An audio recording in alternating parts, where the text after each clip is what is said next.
Mitch Ham Nunez, right? Nunes. No, Just okay. separate. Okay. Do you want to come up?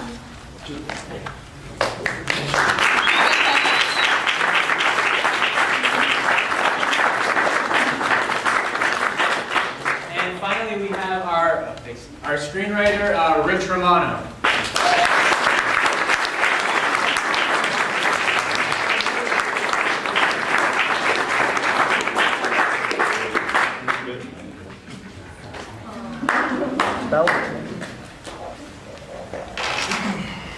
So what we can do is you guys can ask the audience some questions. The audience can ask you guys some questions. This is, for some of them, this is their first time actually seeing the final product. So maybe you guys want to talk a little bit about that. I made myself cry. That's good. That's a good start. I don't remember filming that, but man, it was there. That was fun. Anybody have any questions? By show of hands? Throwing things at us? That'd be fun. No one? Well, that's good. Okay, That's You guys might have seen me in the film. I actually had one line. And you got to see my fingers. I said, "Oh, it's Paul Buonicorn." I grabbed the fence.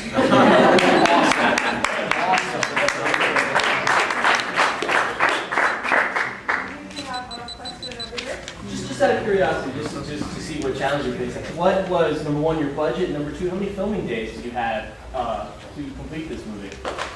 Well, we never tell our budget, but spoken like somebody in the business. But we shot for 4 weeks. So, yeah, it was pretty tight. I mean, some features get to shoot for 3 months or a year. We're out there every single day, really long days and nights. I mean, we try and cut it out for 12 or 13 hours, but sometimes it just goes later than that. So they were really great and supportive. Some actors may not have been. It was one of those things where it's like, oh, you normally would film a scene or two a day, and we were filming 7, 8 scenes a day, and I was learning the dialogue literally the night before we were going to film.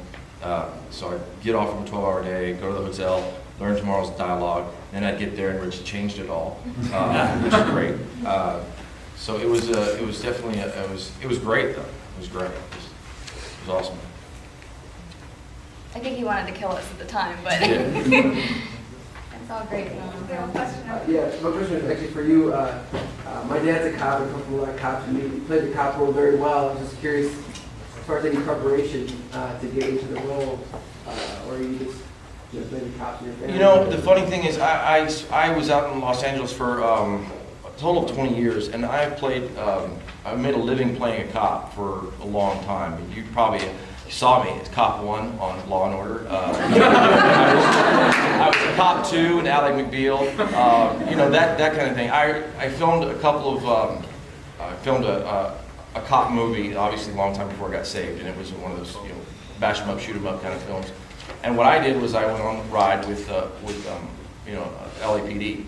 But for this particular film, it was one of those things where I had the entire idea of how I was going to play it and how I was going to do it based on months and months of my own personal research, which is sitting at home in front of a computer.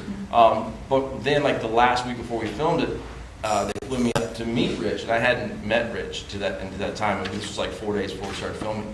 And I met Rich, and Rich took me all around New York and showed me where all these actual things happened.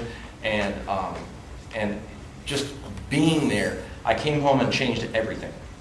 2 days before filming, I said, this character is completely wrong, what I've come up with. This is the way it's got to be. It's got to be gritty. It's got to be real, because I met Rich, and I had an idea of how to play it until I met the real guy, and I was like, oh, okay, this is. He not only went to Times Square, but he actually went to the shot of the spot of the shooting, and he spent a lot of time there. We were praying there where the young man passed away, and during the film, the way it was by me, like every second for those 30 days, getting my accent, whatever, and that scene you saw was 100% accurate. So really, that's really what happened. And Wade played it great. He's played it great. Yeah, I mean, because literally months before I would be on the phone with Nicole, and she's like, "When are you going to get rid of your Southern accent?" And I was like, "I don't have one." "Oh, yes, you do." And, what, really? was like, no, I really don't. And honestly, I'm kind of like trying to intentionally get rid of it for you now because I speak with a pretty darn Southern accent. I do. I have a really good story about that too. I didn't mean to interrupt. Oh, no. Yeah, listen. So I tended to pop up in different places when they were filming when it wasn't even my scene. I just wanted to learn and be around these guys. And the church scene earlier in the movie, when Wade was he was doing a part, he was watching himself on the laptop scenes that he had filmed and parts that he was about to do, and he would read the script.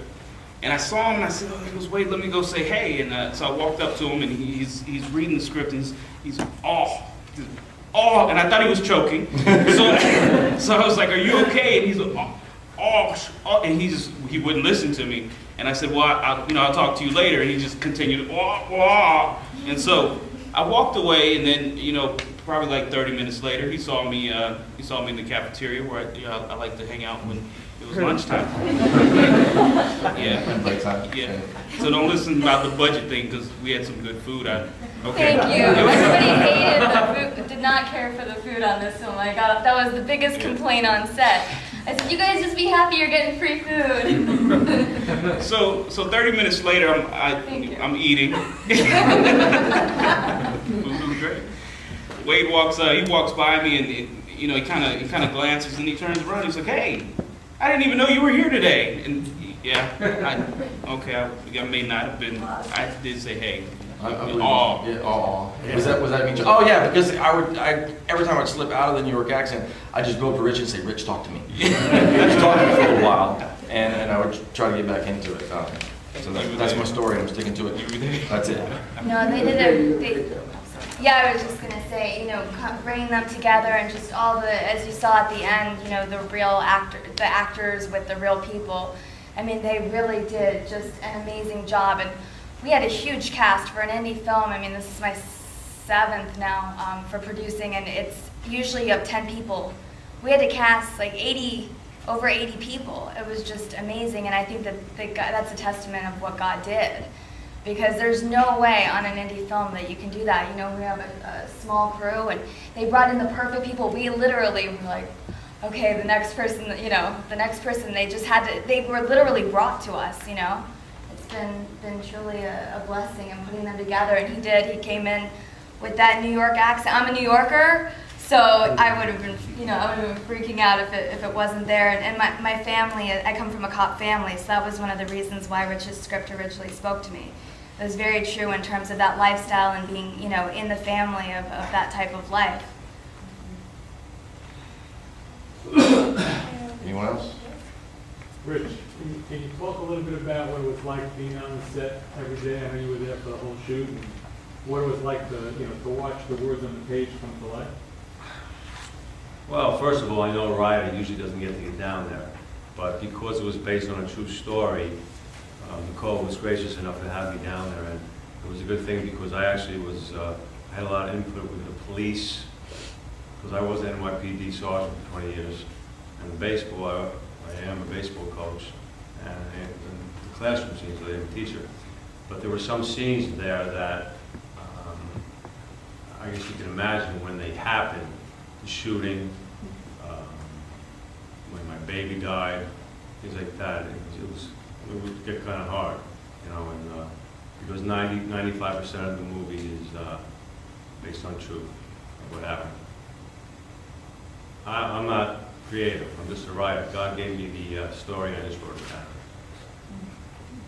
That was a big deal, and Rich and I became good friends over the shooting of the film, and he was gracious enough to bring me into his home in New York, and we spent 36 solid hours of just, he showed me, like you said, he showed me everything. But the fact of the matter that everything through his life and all the downs and the heartaches really did speak to an outcome so far that is amazing. He got to discover his own faith again.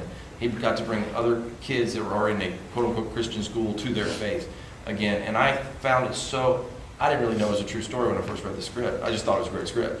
Like, this is a great story, and I was like, I got to do this. And I found it was a true story or based on true events, and I was like, wow. Then I got to meet the guy. I was like, I better do this right. You know, I better do it as good as I could. So Rich's life is basically what you see on screen, and it was, well, as far as I know, I thought it was pretty cool. Yeah. Anyone else? Will this be participating in different festivals through the United States?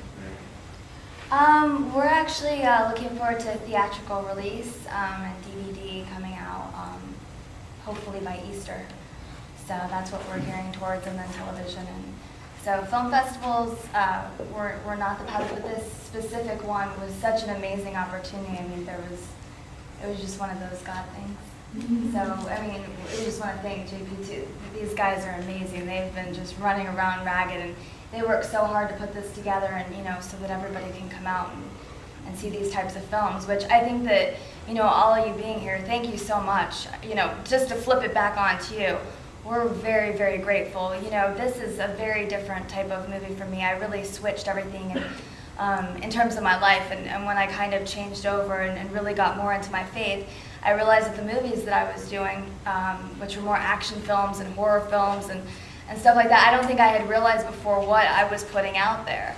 And there's a place for all of those, but I think that movies like this that are inspiring and uplifting and that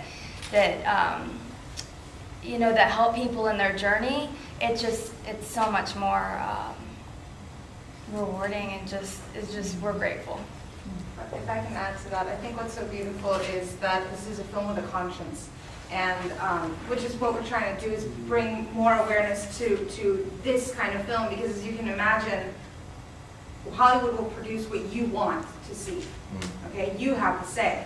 So when this does get picked up, because it will get picked up, when this does get picked up, you bet your bottom dollar you better go to those movie theaters and tell everybody you know, so that we can build the demand, and people will, can understand that this is what we want to see, What I liked so much about the film is that you can see, aside from the fact that there's such a beautiful and raw story behind it, that it's now producing so many fruits, and so God bless you for that.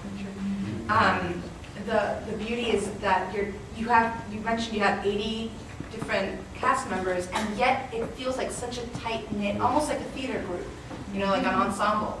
And that's so beautiful that you can tell that this was a true labor of love, that everyone was just kind of, on board for. So my question would be, with all of these, because I know when it comes to labor of love, it's a very tough thing to put together, but what are the moments that shine through that for you, really made it, if there was one specific moment that really stood out to you, what would it be?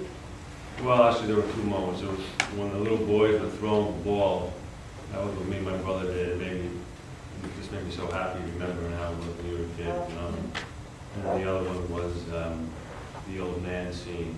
That changed my life when I was a cold-hearted, no empathy police officer, which you have to be. If you have empathy for everybody you see, you probably lose your mind. So after a while, you become distant to people, and I was. But at that moment, that scene went down just the way it was shown. And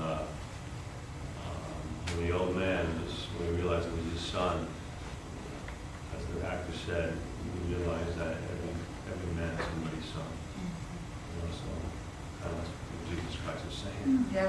Yeah, that night was truly amazing. That scene, when you take on a film and you're reading all these scripts, you want one that you're willing to put you're going to give up a year of your life, at least. 1 year to 2 years of your life, you're not doing anything else except working on this film. And that scene was the scene. I tell Rich this all. I'm like, that's the reason why. I mean, that was what spoke to me the most. The whole movie was beautiful, but that scene did it for me. I had never really seen anything quite like that.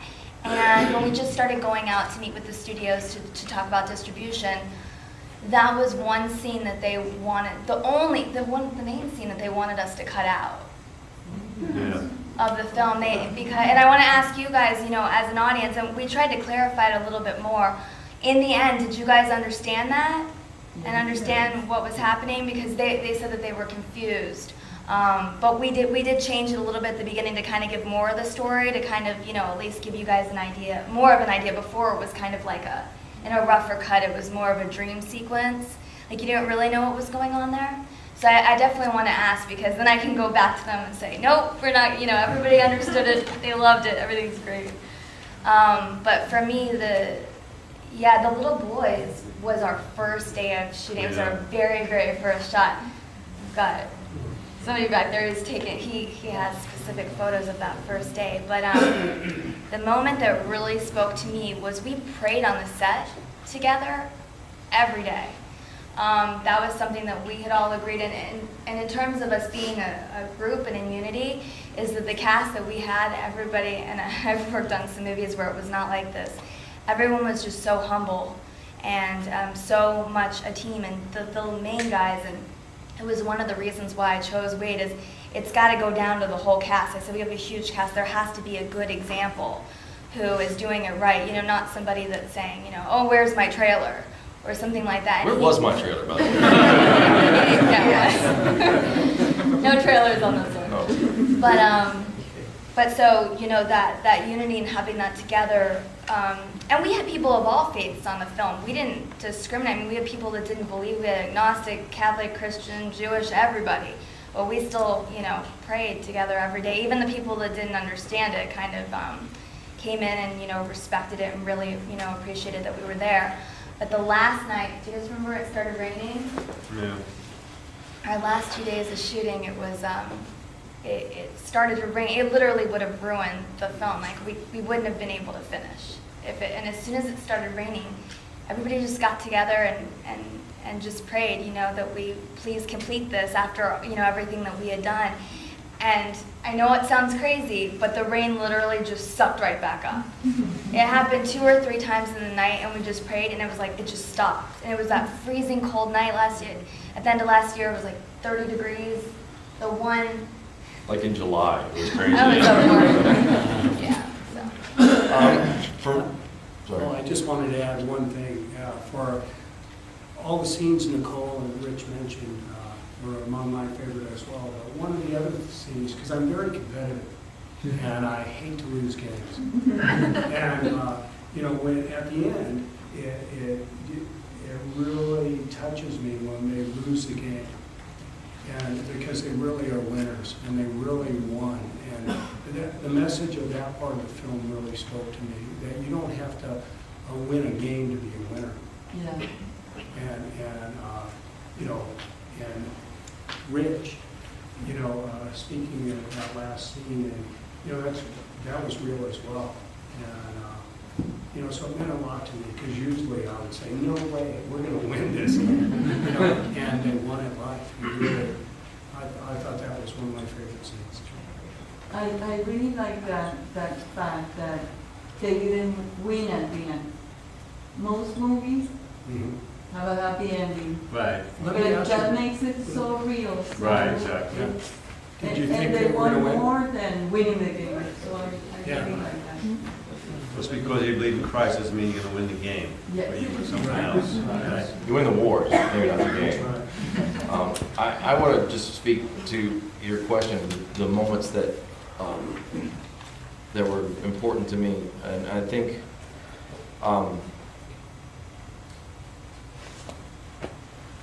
one of the most important moments that happened in this film is one day when we were in the mock courtroom. And we had like 2-3 pages of dialogue. Obviously we're stuffing it all together. And I kept my phone in my pocket. It just kept on vibrate because I was texting my wife. She was hours away. That's my wife back there. And I text her here and there, and I say, "Oh, we're about to start filming. I'll call you. When we're done, 13, 14 hours." And then all of a sudden, right as we were about to take like the second take of this long diatribe scene, my phone starts buzzing, and pull it out with my wife, and she just put the number 5. I said, "Number 5 what?" And I was like, "Okay, put it back in there." And all of a sudden, I literally heard Curtis say, "Rolling," and all of a sudden, I felt it again. I was like, "What's going on?" And then she goes, "Baby." So we got pregnant with our 5th child during the filming of this movie when I was going home on weekends.